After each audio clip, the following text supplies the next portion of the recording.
Obyčejně poslední den před generální zkouškou se rozsype pytel neštěstí. V ansámblu vypukají epidemické chřipky, angíny, zápaly plic, záněty pohrudnice, slepá střeva a jiné úrazy. Sáněte, jakou mám horečku. Měl bych si jít lehnout aspoň na týden. Já neumím ani slovo. Pane autore, řekněte, ať odloží premiéru. Já nemůžu mluvit. Tady na jevišti tak děsně táhne. Pane autore, ať mě pustí k doktorovi, nebo nebudu moci tu premiéru hrát. Budíš popravdě řečeno. Herecká živnost je tvrdší než vojna.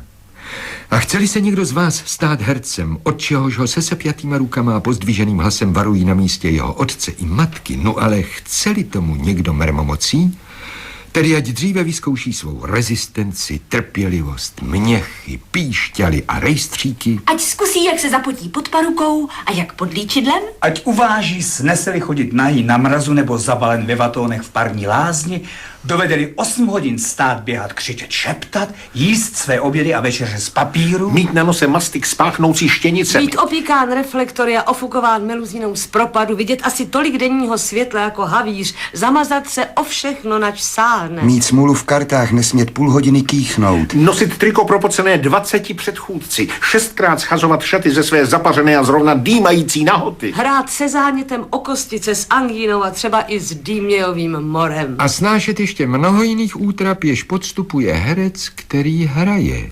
Kdežto herec, který nehraje, podstupuje muka 100krát horší.